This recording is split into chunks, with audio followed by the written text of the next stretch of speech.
Welcome back to another episode of Retired-ish. I'm your host, Cameron Valadez, certified financial planner, and today we are going to discuss a topic that is a hot button for many retirees, and that is annuities.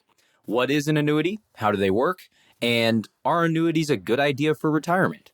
The topic of annuities is definitely an interesting one since many people are in either one or two different camps. They either don't know much about them at all, or they completely fear and avoid them due to some horror story that they read on the internet about someone else's experience with an annuity. Now, even financial professionals have wildly different opinions on annuities and whether or not they are worth the benefits that they can provide. Some professionals love them, some hate them. However, I'm not here to settle that score, but instead to let you decide since ultimately people value things differently. Ever been invited via postcard to a nice fancy dinner at your local steakhouse, free of charge, by the way, to listen to a retirement seminar? Yeah, I bet you have. And I want to let you know that that is not the type of discussion we will be having today. And the specific annuities that they may pitch at those seminars are not necessarily the kind I will be referencing in this episode. If you've ever attended a fancy steak dinner presentation like that, just a heads up. When it comes to those dinners, the quality of the information or product they are pitching to you is typically inversely related to the quality of the food they are providing you. So tread carefully. My goal with this episode is to hopefully educate you enough about annuities so that you can determine whether or not you should even consider them in your planning efforts. Notice how I said consider and not that you need one as part of your plan. I also want to caveat that I am by no means a huge proponent of annuities, but I am also not naive when it comes to them, and you shouldn't be either, no matter what anyone has told you or what you've read.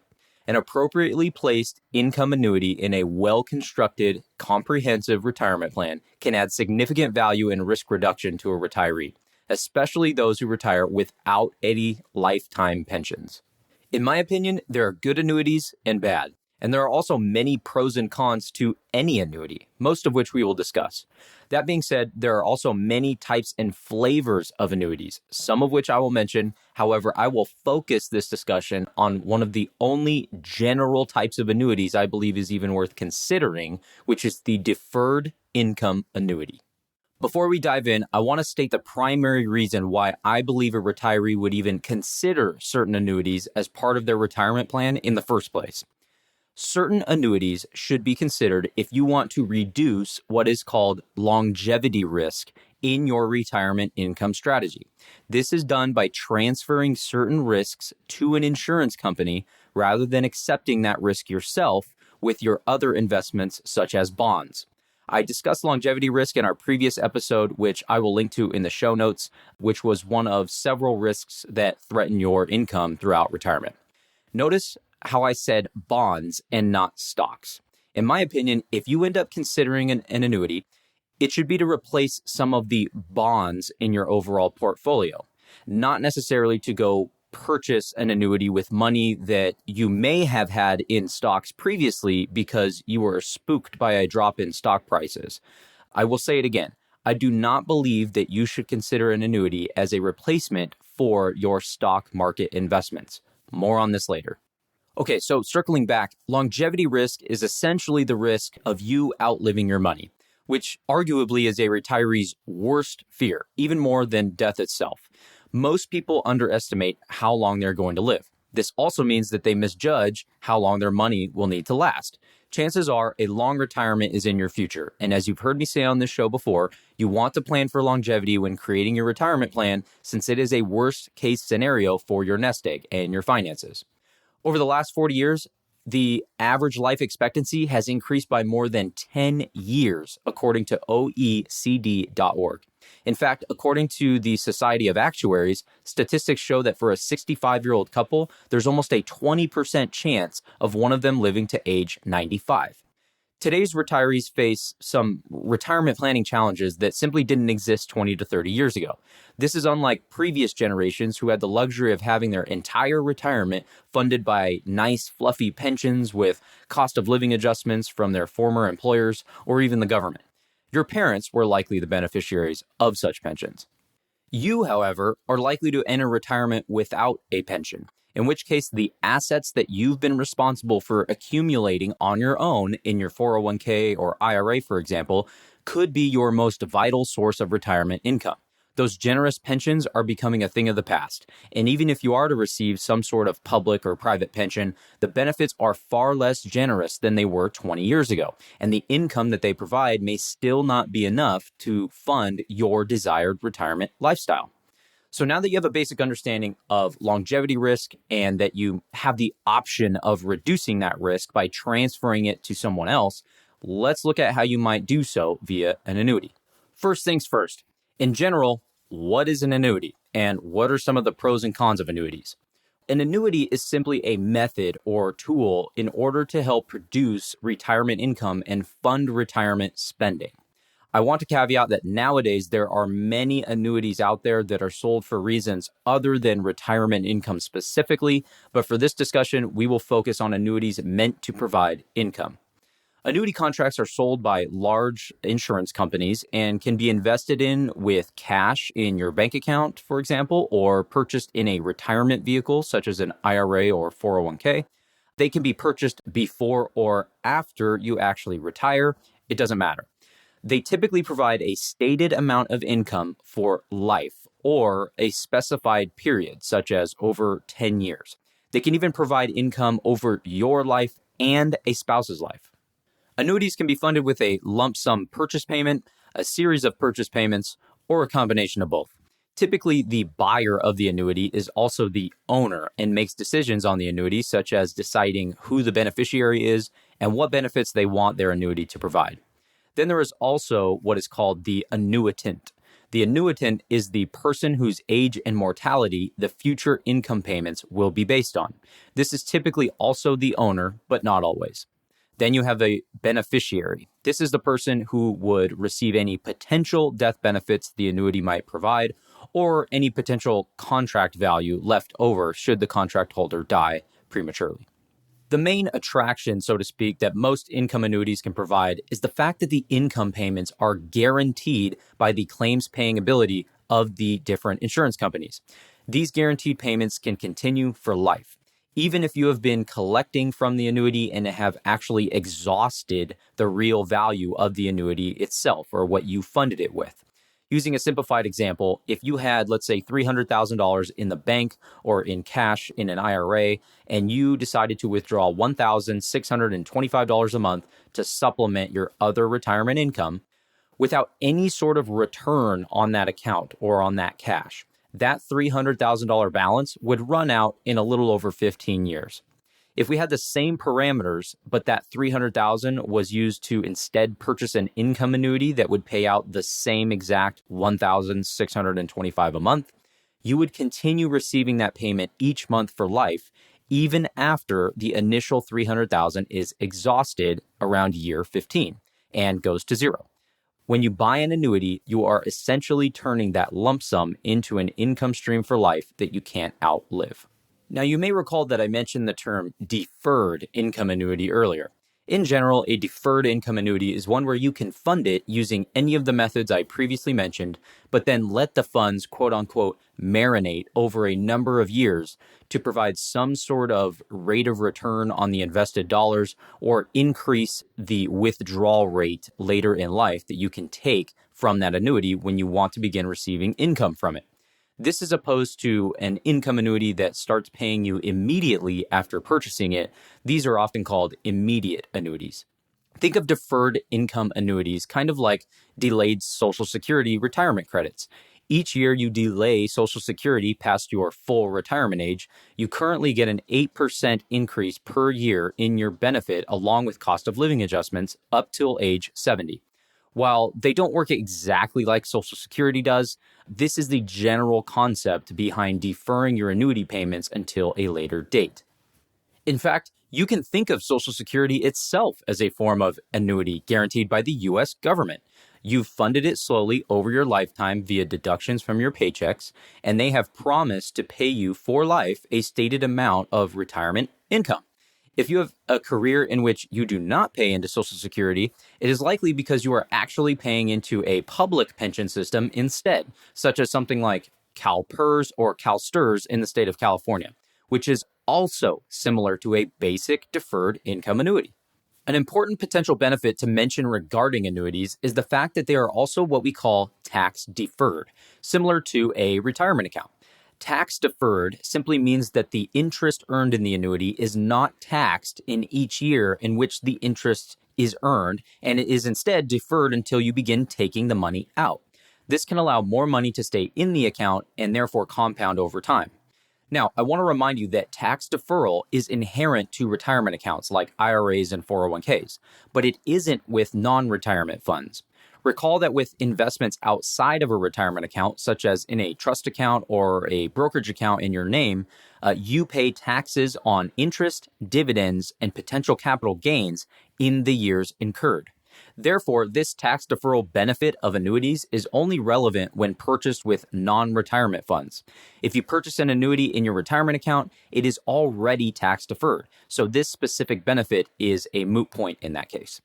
This tax deferral feature can also provide some other ancillary benefits by keeping your taxable income lower as well as your adjusted gross income.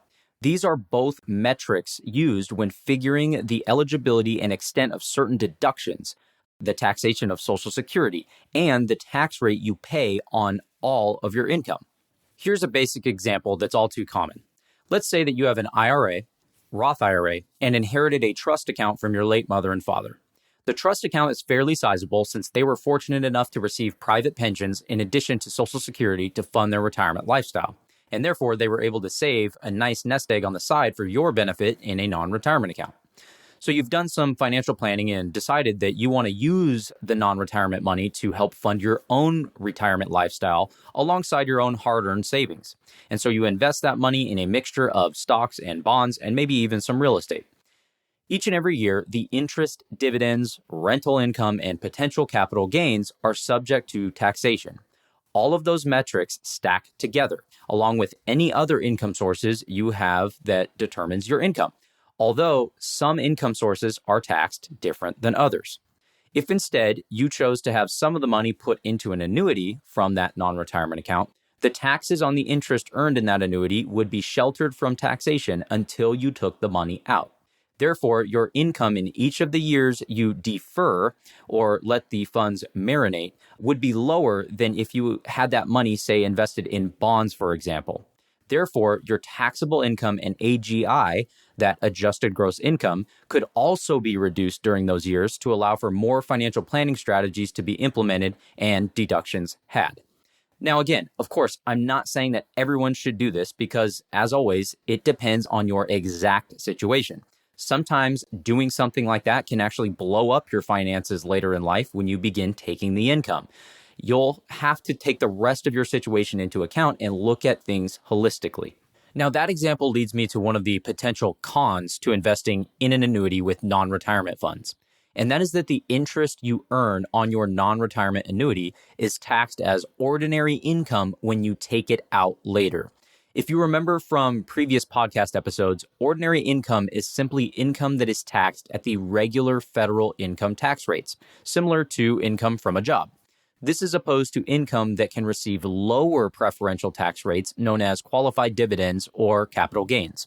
Therefore, some people may not want to take money invested elsewhere, currently in stocks, let's say, and invest in an annuity, since it will essentially convert this money into money that will be subject to more taxation. While this is a valid point, this is why I also say that if you are to consider a deferred income annuity to begin with, it should be considered in the context of replacing your bond holdings in your portfolio if possible. The reason for this is that interest earned from taxable bonds, such as government and corporate bonds, is taxed as ordinary income anyways. This means that either way, annuity or not, the income from those bonds in a non-retirement account is taxed the same. Bonds do not generate potential qualified dividends like many stocks do, which are subject to lower rates. In addition to the earnings being taxed as ordinary income, when you fund an annuity with non-retirement money and therefore get the benefits of tax deferral, the earnings become subject to rules similar to that of retirement accounts, in which the earnings will also be subject to a 10% premature withdrawal penalty if taken out of the contract before age 59 and a half. This may sound familiar because it is a similar rule with accounts like IRAs and 401k plans. The main difference here is that when you have an annuity funded with non-retirement account money, it is only your earnings or interest in the contract that are subject to this rule, not the money you funded the annuity with. This is just something you have to give up in lieu of the IRS allowing you to receive tax deferral on that money. Just know that these tax effects are something to consider in the grand scheme of things. And again, with an annuity purchased in a retirement account, such as an IRA or 401k, the ordinary income taxation and the 10% premature withdrawal penalty issues are a moot point, since those rules are already inherent for those retirement accounts. Another potential con of annuities can be the fact that many, but not all, have what are called surrender charges. Surrender charges are fees typically based on a sliding scale that are imposed on potential withdrawals in the early years of an annuity. They are meant to protect the insurance carrier against those who quote-unquote leave early. For instance, you could have a 7-year surrender period in which the first year has a charge of 7%. Then it declines 1% each year until after year 7. Then the charges go away and the contract is fully liquid. Now, this is just an example. This is one of those areas where you can begin to see the good, the bad, and the ugly when it comes to annuities. I have seen some with no surrender periods, 3 years, 5 years, 7, all the way to 15 years or more. Now, I'm not at all saying to judge an annuity completely based on the surrender periods or charges, but it would be a good idea to compare that metric between several annuities you may be considering with substantially similar benefits and costs. I mentioned that this is a potential con to annuities because you should only be considering an income annuity in the first place as a long-term investment vehicle. You also should not be investing most of your liquid net worth into an annuity, thereby limiting your ability to access money in an emergency, which would be one of the reasons why you tap into it early and incur one of those surrender charges. That being said, you should have enough planning already done to reduce the probability of needing to tap into the annuity early. Therefore, these potential charges may not be an issue since you only pay them if you quote-unquote break the piggy bank too early. And as a quick side note, it's worth mentioning that many annuities have provisions that actually allow a contract owner to withdraw from their annuity without penalty during the surrender period. This is typically stated as an amount up to 10% of the contract value in each given year. Okay, switching back to the other side of the coin, another potential pro or benefit, depending on how you look at it, is that most income annuities don't have to be annuitized and often aren't nowadays. Annuitizing refers to the fact that when you give the insurance company the money to purchase your annuity, you give up the access to that lump sum in exchange for guaranteed payments, often for life. Again, if we look at something like Social Security or a public pension, for example, you pay into them over a long period of time while working. However, once you retire, you don't get the option to take the lump sum of money that you've put in or tap into it partially. They are simply promising you payments for life. You may have paid $200,000 to $300,000 into Social Security over your entire lifetime, but if you're single and pass away before taking it and you have no eligible dependents, the government may end up keeping that money. Nowadays, most annuities you purchase don't require you to annuitize, and therefore, again, most don't. However, the insurance company will still promise you those guaranteed payments. Therefore, if you were to die prematurely while drawing down your annuity contract balance before it was actually exhausted, or you simply wanted to surrender it and get out, you or your beneficiary can receive what's left net of the costs. This component of annuities is crucial for estate planning or for a surviving spouse or children. One of the last potential cons I want to mention that nowadays is becoming less and less of an issue is cost. I'll caveat that I am not going to get into the nitty-gritty details of the potential costs of all the different types of annuities in today's episode, but rather a general overview. We will save the minutia for a future episode. There's just too many different types of annuities and potential cost structures out there. Annuities historically have been a fairly expensive investment product, and this is surely what you're going to read about if you begin to research them online. This has been mainly due to the fact that the insurance companies are providing possibly very rich benefits and guarantees compared to other investment vehicles that have no guarantees at all. I say possibly because if in fact you beat the averages and live a long life, they can be on the hook for a lot of money. However, there are many different cost components to some annuities that don't relate to the actual guarantees of the insurance companies that can become cost prohibitive, such as underlying investment costs or implied costs. The exact costs that you pay on an annuity will depend on the exact type of annuity that you purchase and the insurance company offering it. That being said, here are some of the most common examples of income annuity structures or types, all of which can have varying degrees of costs and cost structures. And the first I'll mention is the single premium immediate annuity, deferred fixed annuities, variable annuities, and fixed indexed annuities. Each of these types have different cost components and use cases. The important thing to know is that some cost less than others, but usually will have different features or guarantees because of the cost difference. And because these are offered by insurance companies that compete in the business marketplace, costs have been driven down over time, which is great for you. In today's annuity marketplace, there are many very competitively priced options when compared to the benefits and value they can provide retirees who require them. When it comes to fees or costs with annuities, I will summarize it with this. You should only pay for things that you value. If you value peace of mind in having an income stream that you can't outlive, or value reducing the longevity risk specifically in your retirement income plan, or reducing the risk that bonds and their yields don't match your spending needs over a 30-year period, then you may consider paying a higher cost for an annuity in some way, shape, or form. If you don't mind longevity risk and are 100% confident in your retirement income plan and therefore don't place so much value on managing risks, then maybe you shouldn't consider an annuity. With anything insurance related, you may end up paying more than you needed to for something if the risk you're protecting against never presents itself. Similar to car insurance or homeowners insurance, for example. You pay premiums, but if you don't use it, you essentially lose it. Income annuities can be thought of as insurance for your retirement income.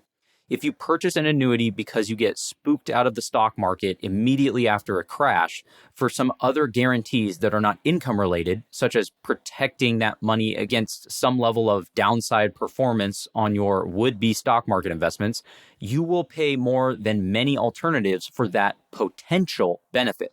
And if the downside market risks that you fear don't actually materialize over time, you would have likely been better off just investing in the markets versus an annuity or investing in things like stocks or bonds, mutual funds, etc.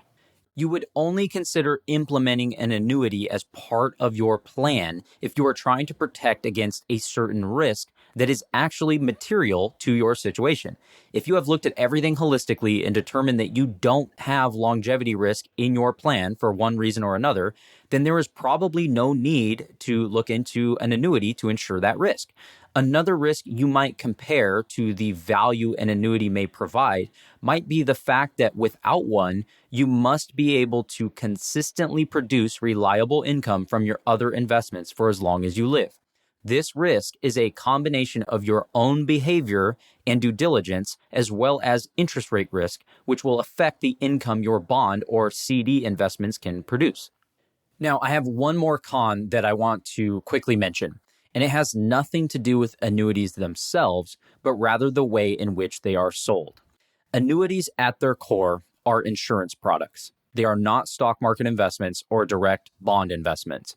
Therefore, they can be sold by insurance agents or financial advisors with fairly limited licensing, and sometimes sold for the wrong reasons. I mention this because if you end up considering an annuity as part of your retirement plans, have a good understanding of who you're getting your information from and what they are proposing. Some professionals are only licensed to provide certain types of annuities or products, while others can offer most products. Some don't offer them at all. Some professionals are what we call captive agents to an insurance company that will only allow them to sell that company's annuity or insurance products, which may not be the best for you or even comparable to those available outside of that particular company. Therefore, I urge you to ask questions, a lot of questions, before engaging in the annuity research process. Okay, so what is the primary reason why someone would consider an annuity in retirement?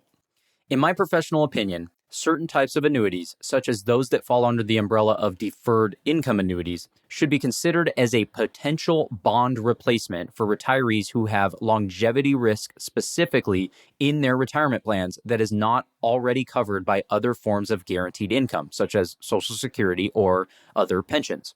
And to understand how to determine whether or not you have longevity risk present in your own situation, refer to my previous episode about building a retirement income plan, which I will add a link to in the show notes of today's episode. Annuities should also not take up a significant portion of a retiree's overall net worth. Remember that. Why should they be used to potentially replace some of your bond investments? This is primarily due to the fact that the interest rates bonds pay rely heavily on the prevailing interest rate environment. If you require your income 10 years from now to grow at 3 to 4% to keep up with inflation, but you can only purchase bonds in the current environment that pay, say, 4% for 5 years, then there is a risk that the prevailing interest rates may be lower at the end of the 5th year. This means that you may need to reinvest at lower rates for the next 5 years at rates that won't keep up with your spending needs. There is no way to know what investments, such as government bonds, will be paying in a given year, or how stocks may perform over a given set of years. I will caveat, however, that annuity rates also depend on the prevailing interest rate environments. However, this can be part of the benefit of a deferred income annuity. By deferring for a given period of time, the insurance company is usually guaranteeing you some sort of growth of your future income payments, either through a rate of return or growth in the withdrawal rate you may use in the future. This can help insure against this issue. You will know what those minimum guarantees are when you purchase the annuity, so you can do your planning accordingly. In addition, by having certain guarantees and knowing what a particular minimum income benefit may be in future years, it theoretically allows a retiree to take more risk with their, let's say, stock market investments, which tend to have higher probabilities of positive performance over longer periods of time, such as 10 to 30 years, that typically also outpaces inflation. Many investors constantly change their stock allocations depending on what's happened recently in the stock markets. And as we already know, this can cause great harm in the long run to a retirement portfolio's longevity. So as you have probably guessed, annuities aren't black and white necessarily, nor are they particularly good or bad. Yes, some are good and some are bad.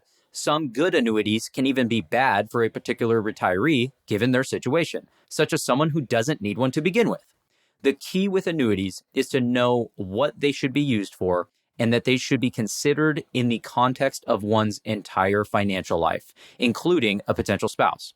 Many factors will weigh on the decision on whether or not an annuity should be considered as part of your retirement. That's all for today's show. If you have more questions regarding annuities, feel free to ask me a question directly by visiting retiredishpodcast.com/ask-a-question, which I will provide the link to in today's show notes, and I will address it anonymously on the show since more than one of you will likely have the same question. If you have a minute and find this information actionable and insightful, and you want to stay up to date on the latest and useful retirement planning content, please subscribe to or follow the show on your podcast app. If you'd like to learn more about the rules and strategies discussed in today's show, you can find the links to the resources we have provided in the show notes on your podcast app, or you can visit us at retiredishpodcast.com/16. There, you can also sign up for our monthly Retired-ish newsletter, where each month we discuss money and emotions, investing, tax, estate tips, Medicare and Social Security, and even a brief discussion about the current markets in layman's terms. We always include something actionable in our newsletters so that you can implement things right away, such as how-to guides and other simplified strategies. Again, this can all be found at retiredishpodcast.com/16. Thank you for tuning in and following along. See you next time on Retired-ish. You need guidance, strategies to use, yeah. I'm gonna show you how to do this. Investing in tax, estate tips you needed. I'm gonna give you my help. I'm gonna give you my help. Oh. Securities and advisory services are offered through LPL Financial, a registered investment advisor, member FINRA SIPC.